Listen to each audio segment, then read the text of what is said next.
নমস্কার। আমি ভারতবর্ষের পার্লামেন্ট সম্বন্ধে একটা সিদ্ধান্ত জানাতে চাই।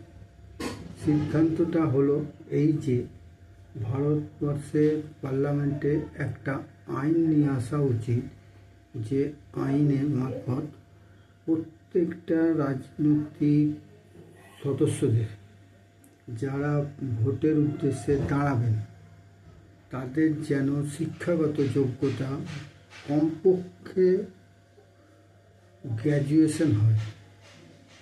সে লোকসভার প্রার্থী বলুন, সে বিধানসভার প্রার্থী বলুন, সে পৌরসভার প্রার্থী বলুন, সে পঞ্চায়েত সদস্যই বলুন, মিনিমাম শিক্ষাগত যোগ্যতা যেন গ্র্যাজুয়েশন হয়। এবং এই উদ্দেশ্যে একটা কথা বলার আছে। সেই কথাটা হলো প্রত্যেক প্রার্থীকে তাকেও ইন্টারভিউর মাধ্যমে সদস্যপদ দেওয়া হবে। ইন্টারভিউতে পাস করলে তবে সে ভোটে দাঁড়াতে পারবে, ইন্টারভিউ ফেল করলে ভোটে দাঁড়াতে পারবে না। এই মর্মে একটা আইন নিয়ে আসা উচিত। সেই আইনে এইগুলো যেন উল্লেখ থাকে।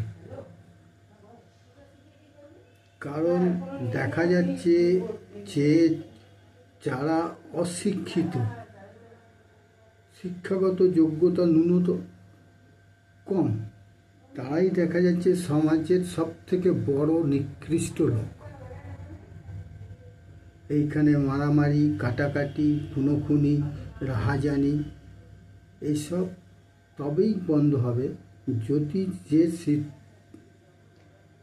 যে প্রার্থী যার শিক্ষাগত যোগ্যতা গ্র্যাজুয়েশন হবে তবেই সে ভোটে লড়তে পারবে।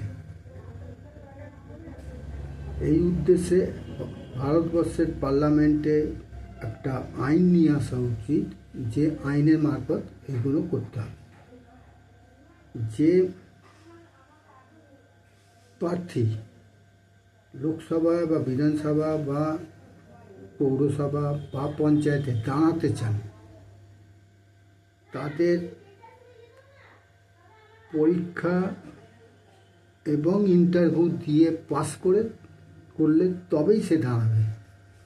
কারণ দেখা যাচ্ছে যে যারা শিক্ষাগত যোগ্যতা নেই তাদের ভারতবর্ষের সংবিধান সম্বন্ধে কোনো জ্ঞান ধারণা নেই।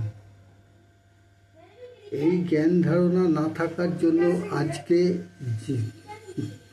বিভিন্ন জায়গায় মারামারি, কাটাকাটি, খুনোখুনি এইসব হচ্ছে। ওই জন্যেই বলা হচ্ছে যে ভারতবর্ষে একটা আইন নিয়ে আসা হোক, যার শিক্ষাগত যোগ্যতা কমপক্ষে গ্র্যাজুয়েশন হতে হবে, তবেই সে ভোটে লড়তে পারবে। এবং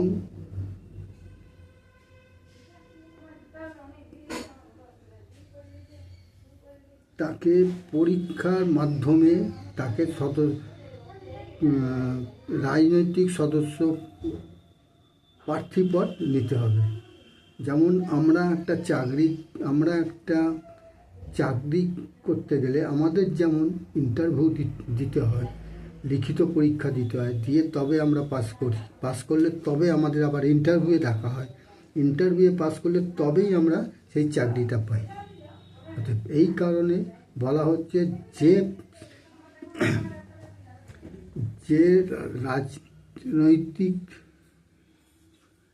প্রার্থী হবে তাকেও এইরকমভাবে পরীক্ষা দিতে হবে, লিখিত পরীক্ষা, মৌখিক পরীক্ষা, ইন্টারভিউ দিয়ে পাস করতে হবে। পাস করলে তবে সে তোমার